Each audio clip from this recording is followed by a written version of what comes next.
Good. Good. Okay.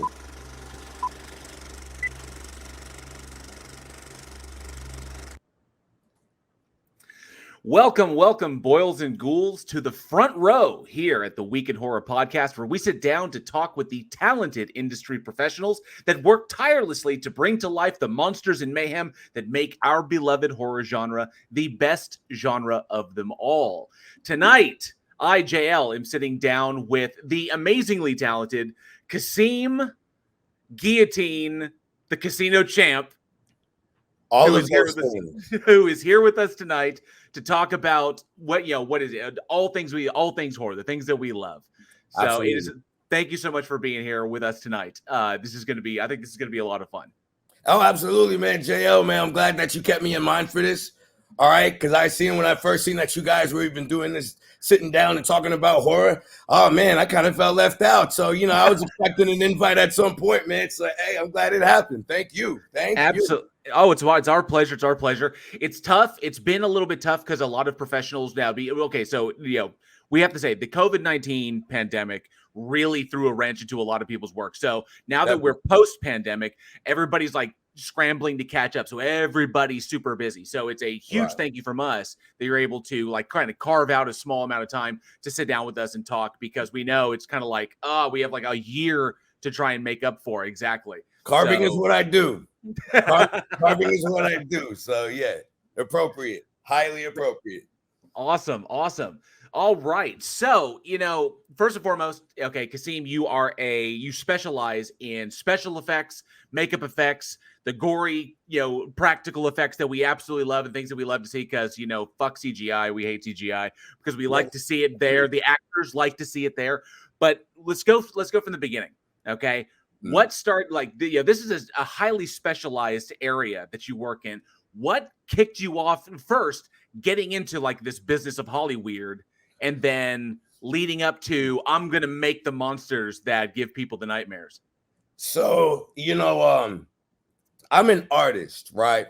So I'm an artist. I got a real bad or beautiful case of artist brain, which sometimes really translates into if it doesn't exist or if I don't have it, I feel I can make it out of nothing. I feel I can learn it. If I don't know it, I feel I can learn it. I feel I can pick it up, but not only learn it and pick it up, I feel that I can automatically be good at it.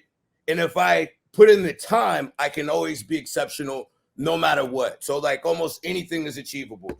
And to be honest with you, as far as horror itself is concerned, man, I was literally raised by horror. You know what I mean? My father, he recently passed in 2019. I say recently, but it's always going to seem recent. But we worked creatively, and in his final years, he was a horror author, which was perfect because his storytelling in our family, was his goal to just horrify like any of the children, the younger generations. He would want to horrify us. And I was the lucky one who had him as a father, so I got it all the time. So the bedtime stories that I got were not Goldilocks and the bears with the porridge or nothing like that, man. I got stories about mannequins coming to life and assuming the identities of people, and they forget that they're mannequins and they don't want to go back to being warehouse mannequins and things like that, things that really make you think. So those were my childhood stories. So when I say I was raised by horror, I quite literally was. Now, as far as what got me in the SFX, I'm a musician. I'm an artist. I have I got some music that and music videos that I've released under Guillotine, the casino champ. And those music videos, it started with the music, the Guillotine, the music. It's kind of like the heartbeat, the origin of it was the music. I've always been a visual artist, drawing and all of that before I've been anything else. Before I could write, I did visual, I was drawing, but with the music, it spawned these music videos, and all of the music videos, with me being who I am, I'm always thinking outside the box. And I linked up with a cameraman and director who, we were on the same wavelength, what I mean? Synchronicity was there. And just the two of us, we created these music videos that were all basically storyboarded short horror films, you know, by the time it was all said and done. So my SFX work actually really started because we were shooting my own projects, my music videos as horror films. So we got to do the makeup, we're casting people, we're having to build, you know, whatever applications. There's one where I transform into a werewolf. There's one I shoot a little zombie kid coming out the bathtub at this abandoned apartment. You know, so there's things where we have this idea and we don't have it, we got to build it. Now keep in mind, artist brain. So absolutely SFX. I mean, yeah, definitely we're building, you know, it's building, it's human subjects. It's more physical now. So that's really where the SFX started with me doing it, is, you know, the whole fine, I'll do it myself mentality, to be honest with you. And that's what's gotten me a lot of things, man. The fine, I'll do it myself. I'm always working on a lot of puzzles at once. And JL, you know how many pieces can just be in one puzzle. Yes, absolutely. So, okay, so segueing your music career, utilizing that as a platform in order to sort of break into doing your own effects and, you know, creating your own pieces, because, you know, that's what, you know, you trust your own vision, best way to do it. So you literally learned from the start, just going in and doing it yourself. It wasn't like academy or learning from, or, you know, mentor, or finding a mentor, someone to teach you. So what was the learning curve like that in figuring that out yourself?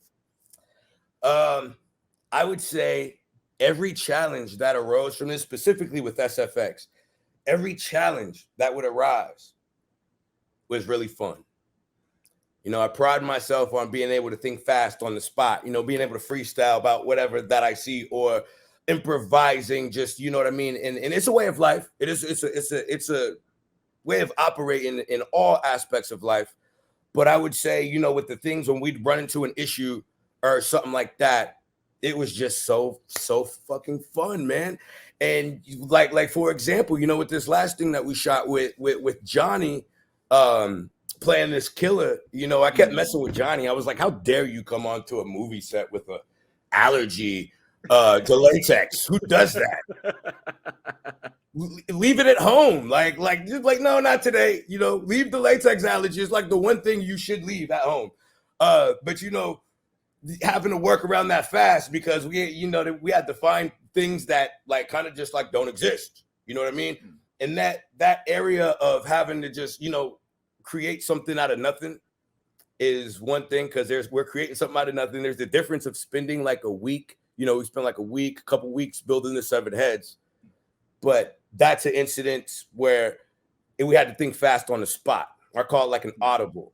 And it's a lot different than where, you know, if you're playing music, they all have different audible vibes. And that one I'd have to say with SFX, that calling that audible, it's like the surgery room or something. You know, we're just grabbing, we're like, what do we got? What do we got? Supplies. I'm like, give me this. We're tying things that aren't meant to be tied, burning things that aren't meant to be burnt, you know, gluing shit together, and it's just got to last and look good for the scene, to be honest with you.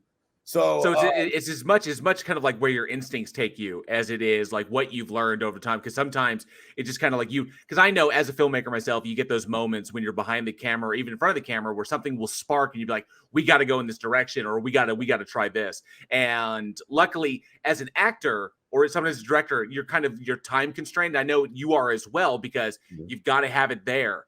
You know, so is that difficult kind of balancing that, you know, because there's obviously it's what you're inspired to do, what you know you need to do, and of course coupling that with knowing how it's going to look on camera. Right. And you know what, in budget is a budget, yeah. And you know what I mean, and just from the artistic, because so with my artist mind, I could do it with anything. It's like, oh, we don't have what we need, can still do it. But now what budget will allow, it's like, okay, we can do it now with this to this and make it and we can still get the A+. I think of everything like a score. Like when we do something, we're always trying to achieve the best. So we get this budget, man, and we're twisting it and milking every last drop to get the maximum efficiency out of it, you know. But yeah, I would say that's a huge factor. You know what I mean? Just because with supplies and things like that, you know, That kind of dictates. But you know, one thing with this artist brand that I have is pride, and I feel like I could do it with whatever. You know what echoes in my mind? I have quotes that echo in my mind. One of them is from the first Iron Man movie, and Obadiah Stane was like, he was getting pissed off, and all the scientists, they have all the equipment, they got the team, they got the degrees, they got each other, all right? And he's like, Tony Stark was able to make this with scraps in a cave, all right? Who the hell, how is anybody not inspired by that? I hear that and I'm like, wow, look at that epic puzzle piece of advice, like key advice to like make a person even function better in life, just hidden right there in that movie like that. You know, so you know, things like that, like that's, I hear that in my mind all the time. I'm like, well, damn, man, Tony Stark did build a whole Iron Man suit with scraps in the cave, so I should be able to do this right here, you know. So as far as your SFX work in building the brand that is uniquely you, do you have a particular signature that you kind of make sure is in every single piece? Kind of like that's a hallmark of Kasim's work. There's like, oh, I know, like you get that on screen. It's like, I know who did that. Specifically with SFX, I will say, and this hasn't been planned out, but a good pattern has been like head smashes or headless or head smashes, which I cannot complain with that theme. You know, you call Guillotine for something, and you're like, hey, we need some seven heads. I'm like, try. Okay, that's as I gotta know, because we were so lucky to have you work on our latest little short piece, which was called 11 to 6, which is about a killer who had trapped a waitress inside a closed diner and was trying to get in and kill her. When we came to you and we're like, all right, so we handed you the script, you take a look at it, and then you realize it's like, yeah, there's gonna be like severed heads and thrown severed heads and all kinds of just. What was going through your mind when you first took a look at that? I had been waiting for the moment for a while, to be honest with you, because at the Black Clown premiere that I worked on Eugene on Black Clown, at the premiere, you know, we're at the bar, we're, you know, having a little drink or whatever, and he says, oh, by the way, it's like, I'm gonna need you. He's like, we got this diner, and there's gonna be a severed head. It's gonna be thrown. It's gonna hit some glass. It's gonna be blood splatter. You get the severed head flying through the air. So I was waiting. You know, I was like, it's one of those things where I was like, well, I'm gonna tuck that away in the mind. So when the moment happened, I was all, you know what I mean. I'm rubbing my hands together and I'm smiling genuinely because I'm glad that it panned out. You know how it is, because you know when an idea is an idea, and then we talk about it. And then it was like, now is the time. And it says, okay, like, yeah. Absolutely. Yeah. As the writer on that, I was like, it kind of like contributed, because when I write, I allow things to kind of grow organically and to kind of figure out where they're going to go. Right. And what blew my mind is like, I came to this, oh, what if he's got to do this? So I set up the whole sequence, and then I look at it and I'm kind of like, there's no fucking way. And it's like, well, but I handed it to Eugene. It's like, you run with it. If I need to change it, I'll change it. But this is the vision that I have. And he took it and was like, yup. And he yoinked. It's like, I know just where to go. And we went to you.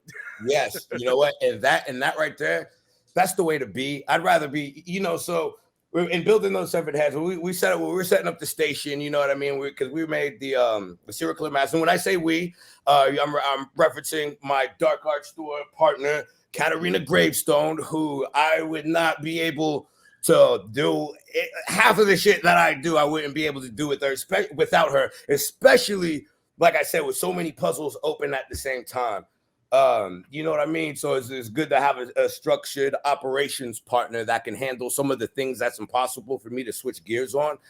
For example, over here, let's build some characters, give them backstories, and create the realm where they might have crossed over from, and whatever powers that they have and specialize in. And then it's like, oh, but also send this email, right? It's damn near like, sometimes it's so unrealistic for me to do this, like what people would consider like very normal, because I'm so spread out and all these, I have to go to these places, man. I gotta create the characters, gotta meet them, gotta make sure, you know, they have certain attributes, they have character traits. So when they're talking to me, when the characters are talking to me, it's like I'm happy if one of them pisses me off, because I gave them those character traits. So they're using those character traits to invoke real emotion at that point. So I'm like, well, fucking asshole. Like, you know, thank you for existing, but like, get out of my head though. At the same time, you know. So with the way that I think, it's fortunate for me to have that partner. So and those heads, I will say, those heads would not have come out so beautiful if it wasn't for the combination of our works. So now with my partner, you know, she went to school for cosmetology, and they gave her the tools. So it's like the same tools. It's like cosmetology, making things look pretty. You know, it's the same coin. One side, making things look pretty. Other side, making things look fucked up, dead, decrepit, and horrible. Okay. So it's like the same toolkit, right? So the cosmetology aspect plays a huge part. You know what I mean? We could do, between the two of us, we can cover it like, okay, they got to look like a professional newscaster. They got to get the camera ready shit, right? Get the camera ready. And then zombie outbreak, here I come. Boom, here, I'll do the gory, the messed up. So those that's why the heads, I feel, have like a realistic, pretty aspect. And here you go, right here. Look. You can see this. Yes.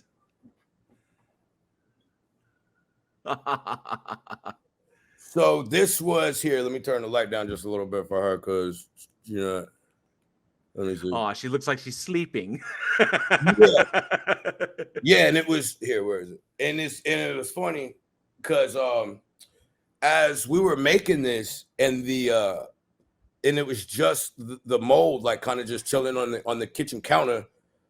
I would be walking in the kitchen. I'm going to get some water or something like that, and I'm seeing this fucking head, and it's like she's just waiting to open her eyes, man. You know, it's like, you know, the old Mario Brothers game, the ghosts, where as soon as you turn your back, they yes, they're gonna turn to your back, like, yeah.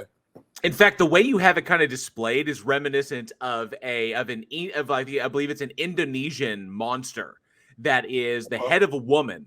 That's the head of a woman with fangs like a vampire, but trailing from her neck is like all the internal organs, and it flies around. It flies around and attacks men. So it's like this. It's like this mythological Indonesian demon thing. But I've seen, and there was one movie made about it. So that kind of similar to that. It's kind of that's what it invokes. Now, worked. No, I was just gonna say something. We're gonna talk about bringing your work home, right? Right. Talk about bringing the work home. No, she's part of the whole environment, whole ecosystem. You know what I mean? They have life. We give things life, sometimes through the means of death, and, you know, give them a safe place to always exist. That's true.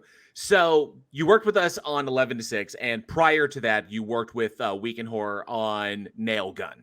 Absolutely. Which was our proof of concept for the hopefully the very soon upcoming remake of the Nail Gun Massacre from 1985. So that one, arguably, first I have to ask you, which one to you was more intensive? Well, okay, so here's this. Nail Gun was like 6 or 7 days though, right, in a row, 12 hours minimum every day. So I mean, some of those early as shit. Oh yeah. Heat, hot heat. Yes, it was. Well, I said yes, it was. I remember the heat was brutal. Heat, mosquitoes, all kinds of just I remember there was mosquito. That was a theme. That was a theme of one point, was mosquitoes. Weird activity, characters coming up. I remember one truck came up, and here's one thing with me, man. You hired me, you get an automatic sense of security as well. Like, you know what I mean? Because I'm not gonna let nothing happen to myself, the people I care about, or the people that I work with. So, you know, I'm going to keep my eyes on developments or, you know, certain situations, just like I would with anywhere. That's funny, because you sure did let that big guy touch all over on me. Johnny, the killer. What's up, big dog? Same old shit, different day. Yeah, man. Starting to understand a little bit more about Kasim now. That dude comes up and all rubs up on me. Kasim just walks the other way, lets it happen. What the fuck? Well, that I thought I was the only one that saw that guy. I've trained myself to where if I just think it's a hallucination, I'll be like, oh, nobody fucking sees that. I let that hallucination touch upon you. It was my first time finding out that it was real. My bad, Johnny. There Thanks for So- calling me out, man. you are. so was Nail Gun the first time? Was it the Nail Gun preceded Black Clown, Yes. and Nail Black Gun- Clown saw an HBO release. So the difference, Black Clown did it. I missed that shit. I know Black remember Clown was on Tubi. I know it was. So it was in talks for the HBO. right? Damn, if it did, that would be something I missed. But I know that it's on the Tubi, and I know that it is on Amazon Prime as well. Right. Here, So- where's a couple of where my black here? I got a couple. When we talk about Black Clown, we talk about Black Clown. This brick right here was the brick the clown used. All right. Oh, whoa! What? What? Look at it. I'm gonna drop this on my laptop. Oh no! You know, people come over, I toss this brick at them because there's actually a real brick. So this is the real brick. This is the real brick. Okay, and this is the other brick. Impressive.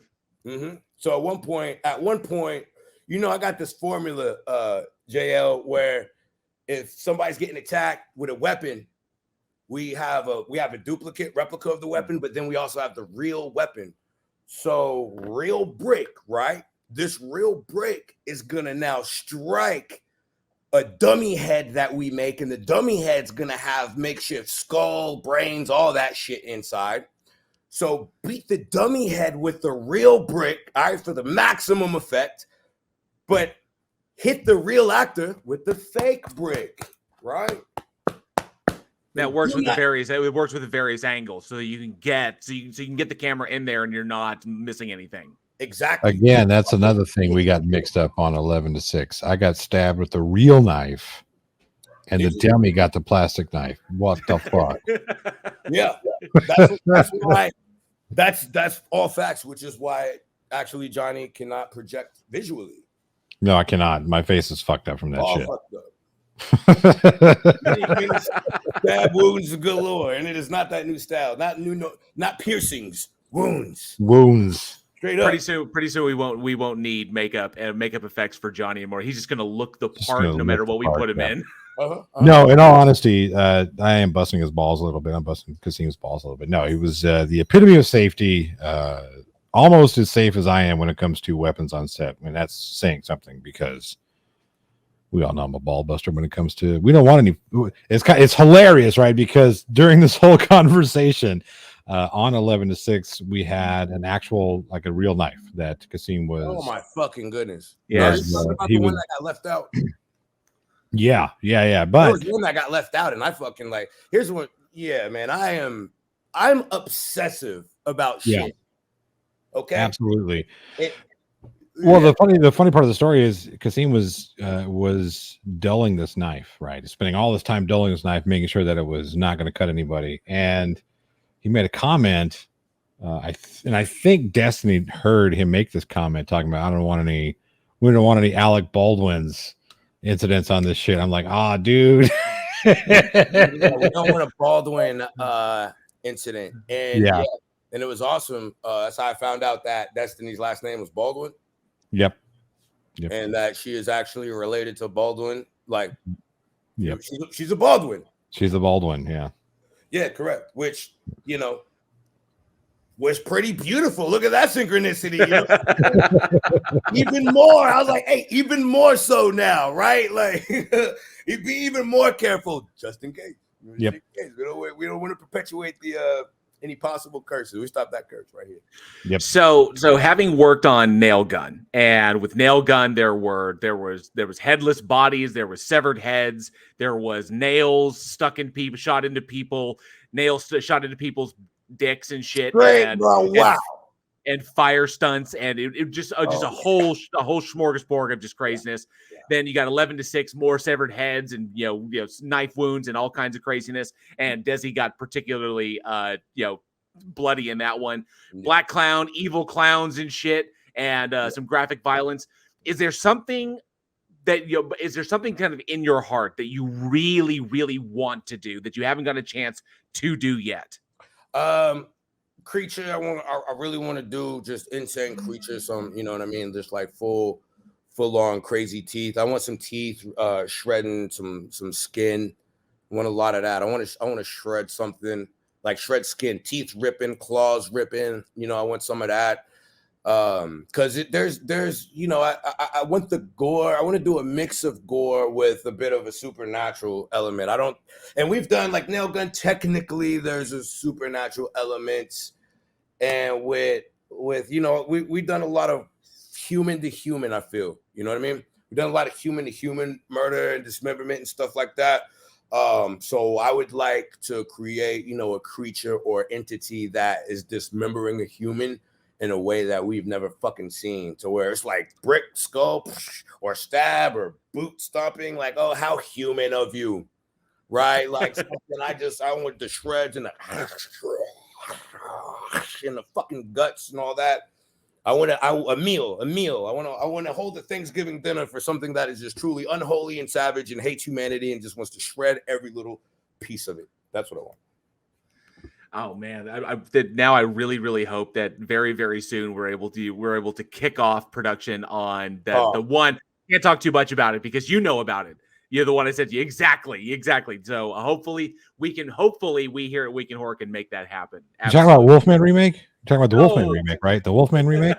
Exactly. I'm not doing actually you bring it. It's interesting you bring that up, because this would have been an absolutely amazing movie had it ever happened. And Kasim, you can give your opinion on this. Kasim, as far as like effects films go, Stan Winston, the big names are involved. You remember 2010's Wolfman with Benicio del Toro, Hugo Weaving? All right. Mm-hmm. There was a proposed sequel to that Joe Johnson wanted to direct, and there was a spec script that was ready to go that we can get on this and get going. The sequel would have seen Hugo Weaving's character, who was bitten in that film, bitten by Benicio del Toro, become a werewolf himself, and then use his newfound powers to go after Jack the Ripper, who he lost. That's the reason why he was in that movie, is because he was kicked off the Ripper case because the Ripper got away. So Scotland Yard was like, we have no faith in you. So they kicked him out to the country, and he dealt with the werewolf case. Well, now he's infected. He becomes a werewolf, and now he goes back to track down and hunt down Jack the Ripper. We're talking about a shared universe that has not yet been approached. So that on its own, and with the tone of that Wolfman, when I think about a cinematic universe involving these horror creatures, essentially like classic, you know, black and white, or you know what I mean, and with that wolf, it's just that Wolfman and Jack the Ripper. I just think that's a crossover that I'm behind, man. I'm behind that. I would mess with that. What were the big things that because we've each got the one that we grew up with. So with him, obviously, like, you know, the Rod Serling Twilight Zone, The Outer Limits. Yep. What were the things that really kind of like inspired you? Man, so my first favorite horror movie was Fright Night. It was like my first favorite movie. It was like my first favorite movie. Chris Sarandon, hell yeah. So that movie was not only my first favorite movie, it was like my first favorite movie, my first favorite horror movie. It was also the first time I saw a set of like movie titties that I remember. So it was like, oh, it's funny that I say that, but that's a whole chamber right there. Like if you think about it, be like, well, I wonder where my first set of like movie titties was, right? And everybody got an answer. Be like, you know what? Mine was this, and that. My first two sets of movie breasts was Fright Night and Nightbreed. Clive Barker's Nightbreed. Mine was Excalibur, believe it or not. In school, mind you. In school. We were watching Excalibur in English class, and the fucking English teacher was like, ooh, look. She pointed him out. It was fucking weird. There you go. She was like, this is English, but it's also biology. And sex ed all at once. Mine was definitely my very first ones. And it's weird how it sticks in your mind that you can go back and remember that mine was the original Friday the 13th. So original 1980 Friday the 13th was the one that popped out because you cross that threshold, you're like, oh wow. And then of course juxtapose the sex juxtaposed against the violence, which is kind of like it opens a door, and then you just that's a path you have to walk down. Because for me, it was movies like Friday the 13th, Alien, and the one that left the huge impression on me was The Thing. The Thing is the one that really like cemented it. The greatest, in my opinion, the greatest horror science fiction film ever made. The effects work of Rob Bottin in that. The fact that he nearly killed himself over the course of a year doing the effects for that film, and then had to be hospitalized for exhaustion. It's wild. Yeah. And the thing, I mean, the thing is so epic. I love that movie. I mean, obviously, I absolutely love that movie and the practical effects and everything about it. The whole, I like the remake too. I think actually that the latest Thing movie, I say new, but the latest one, I know it gets a lot. And me, I'm a practical SFX guy. And also knowing that there's a version of this movie that exists that has these practical effects in it, and they actually turned them down and CGI'd them. That kind of hurts my heart. Kind of hurts my heart a little bit. Yeah.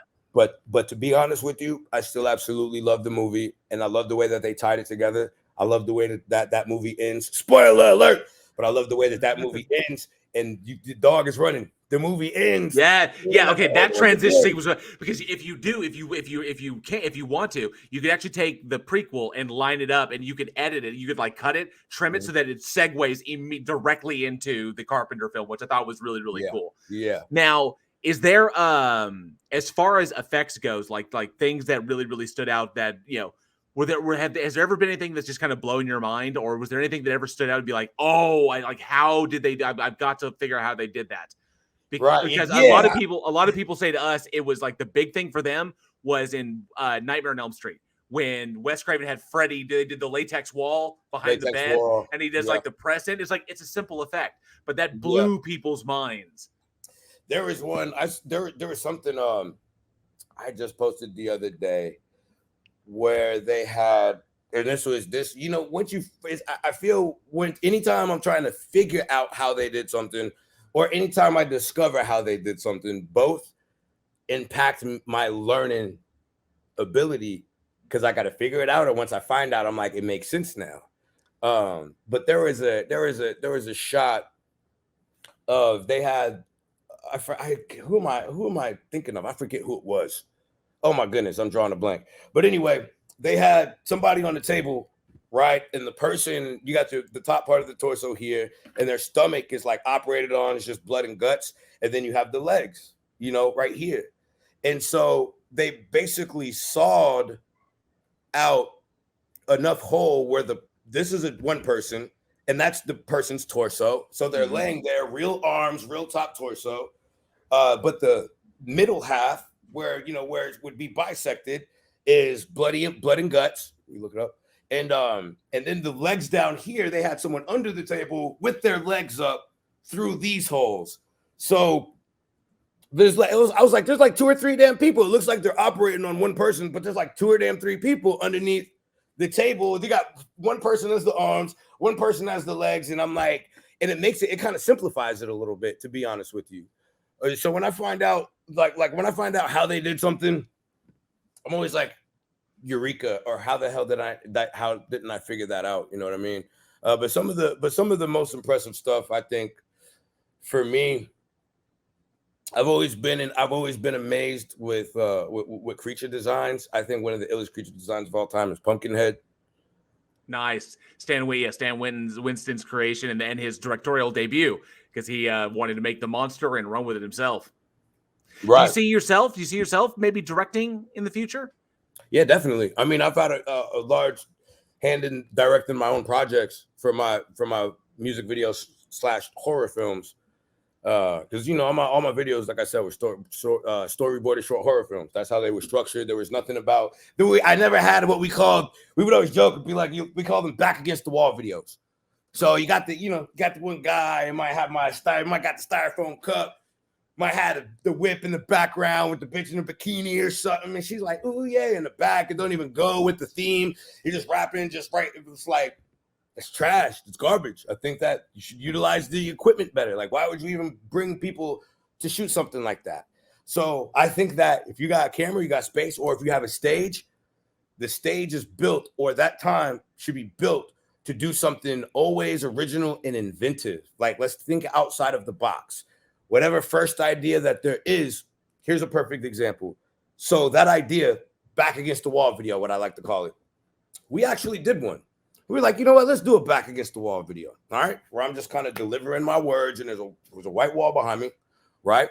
But instead of my shadow, instead of a human shadow, the demon shadow mimicking all of my moves. So it's really unsettling. So the one basic video that I did, the one back against the wall video, is, to be honest, one of the most make your skin crawl, creepiest shits. It's unsettling because it's supposed to be a human shadow. It's sometimes it's the little things, because or the interesting ways that people figure out to do stuff. Like in The Thing, one of my favorites, obviously the dog sequence when the dog is brought into the cage and it splits open and kills the other dogs. That the tentacle scenes were all essentially run in reverse. So they started in position and then they just play them backwards, so it looks like the tentacles are coming out and grabbing people. But when the Thing shoots the dogs with like the spray, like it sprays the crap all over the place. Yeah. When I found out that was essentially Twinkie foam that had not been aerosolized yet, they basically took the liquid form of what goes into the center of a Twinkie. And they just pumped it full, and they just sprayed that. That's what that crap actually is. So the little things that you can do just to kind of like on the fly. So like, I think, and it looks fantastic on camera. So the opportunity with you directing with your own picture is the opportunity to kind of like, design your own thing. Working from somebody else's imagination, you're working from your own, which, Absolutely. Yeah, absolutely. Absolutely, man. You definitely nail right on the head with that. Yeah, definitely. Have you ever taken any inspiration? Is there anything in Italian giallo or any of the major Italian like Bava or Argento or anything like that? Because the physical, like we talk about like non supernatural stuff. Yeah. The body work that you do is really solid, very reminiscent of stuff like Beyond Darkness, which has one of the most intense, like kind of like gruesome autopsy scenes. Very realistic in my take. So, do you draw from that genre as well? I mean, not necessarily intentionally, I would say. A lot of the way that things come about is I'm a perfectionist. So it's quite a bit of perfectionism mixed with my specific style and my twisted way of viewing things. I think that everybody has a specific way that they see things, that they see people. Mine, just in mere basic conversation, man. I mean, somebody can transform into like 3 different variations of creature or horrifying whatever in front of my eyes, and me not even think twice about it because I know that that's my creative whatever doing what it does. Yeah. Awesome.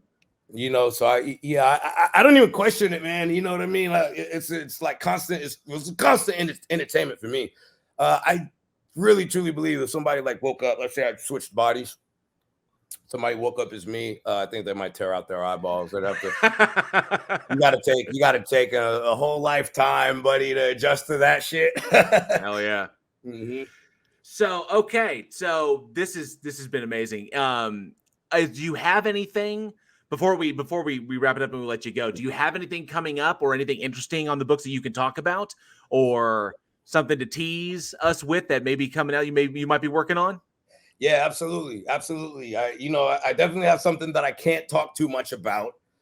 But I do have something here that I'm actually going to premiere and announce right here with you guys. And I think that is fitting that I do that, considering that, I'll consider you guys a part of this journey specifically. So with all this SFX work we've been doing, we've been doing it, when I say we, myself and Katarina Gravestone, we have been doing it under our company, the Dark Art Store, correct? You got the Dark Art Store. All right. You can find them at darkartstore.com. Yes, thedarkartstore.com. Thedarkartstore.com. Great. Yes. Now, when you go to the darkartstore.com, you're going to encounter, first thing you're going to see is our very, very, very new Calendeath, okay? Calendeath 2023, which is this right here. Now, a Calendeath, all right, is a project that nice. I cast for I do the photography. I do the artwork. I, build whatever we need to build for it. You know what I'm saying? Here, what month are we in right now? We're in Doom. We reimagine every single month. So it's not June in the calendar. It is Doom. Doom. Okay. It's Doom in the calendar. Now, one cool thing about the calendar, every muse or model that is in the calendar, their birthdays now we refer to as Death Day. Happy Death Day. Now, and Happy Death Day becomes an official holiday in the calendar and celebrated as so. Happy Death Day, Katarina Gravestone. Awesome. Celebrated in the calendar. The cast, the cast and the crew, which the crew is basically me and Gravestone. So, but this is the calendar, and it's up right now. This calendar is fully functional, operational, interactive calendar that is good for all year round. All right, JL, what month were you born? I was born in June, so Doom is Oh, my so month. you're Doom. Yes, Doom is my month. Doom. I just recently had my birthday, so happy birthday, JL. What about you, Thank Johnny? you. When's your month? I was born in January when the moon was full. You were born in January. We call that January. We got January, marked as in marks for death. No escape rule. Mayhem. Look, the mayhem was a dead giveaway. I mean, come on. Doom. July is now you'll die. Well, this is here. There go a January right there. See, January down there. All right. So this is the calendar. So I'm showing this. So the Dark Art Store, it's got all my artwork. We've got the calendar. And I'm going to generate a code right now. So Okay. Anybody who views this, anybody sees this, and they use the code Week in Horror. We're gonna set that. That's the code Week in Horror. All right. So anybody goes, put the code Week in Horror. You not only get a discount on this calendar, okay, but to show my appreciation for you going to the Dark Art Store from this viewing right here, I'm gonna put a special additional gift in there. It could be a knife. It could be a hand-drawn personal portrait of somebody you never met before, but that follows you around when you sleep. All right. It could be something like you get a special personalized gift that nobody else will ever get. All right. So use the code Week in Horror. Week in Horror. Everybody's getting excited. Look, my background cast, they're getting that excited. Week in Horror. Put it in there. thedarkartstore.com. Put in Week in Horror and order your calendar today. I don't know. You got that one guy sitting behind you, just kind of creeping on you back there. Look, Johnny, how are you in two places at once, buddy? Johnny, how are you in two places at once? I don't know. Look at I seem to be having a pretty good time over there. Look at that guy. Yeah, he's amongst like-minded people. Yeah, chill. That is awesome. And this right here, look, this nail gun, that's the nail gun fatigues. Yes. From actual nail gun. All right. That's such an amazing shoot. Oh God, I can't wait till we get started on shooting that bad boy. Well, thank you very much. Just one thing. Oh, we got something else? One more thing, if you don't mind. So I said that to lead up to this. So we've been Okay. doing the SFX work under the Dark Art Store, but now we're about to launch a brand new company specifically for SFX. So the Dark Art Store, I do my custom portraits. You know what I'm saying? You can get a custom portrait, artwork done by me. You can get your calendar and stuff at the Dark Art Store. But to make things just a little less confusing, everybody who wants to hire us for our SFX work, we are now the chopping block. Here, can you guys see this? Yes. We are now the chopping block. Okay. Oh, very cool. So that's the logo for the chopping block FX. And that's where you're gonna go from now on to hire us for all of your SFX needs and all of that stuff. Okay. So presenting to you the chopping block. We're gonna go live with the company sometime this week. You heard it here first. Fantastic. And of course, we are going to put the links to the darkartstore.com and of course your social media so people can follow you. We're going to put those down in the description. And as soon as Chopping Block goes live, we'll make sure and have those links available as well so people can go right to it. Absolutely, man. Thank you. Awesome. Thanks, Thank guys. you. No, it's our pleasure. Thank you, Kasim. Thank Thank you. you, Johnny, for popping in. I do appreciate it, bud. It's always good to have a co-host. Mhm. Mhm. Yeah. And we've been sitting with Kasim Guillotine, the casino champ, special effects artist, and just extraordinary talent. Thank you so much. And all of our best, obviously, to Katerina as well. It was so fantastic seeing her work on the last production. And thank you, horror fans, for joining us for this front row with our special guest, special effects artist Kasim Guillotine. Be sure to check out all of our guests' links, which will be available down in the description. We will see you next month. And as always, stay scared. Lock your doors. Always, every night. Stay safe. Stay in one piece. Always. Where's the fun in that?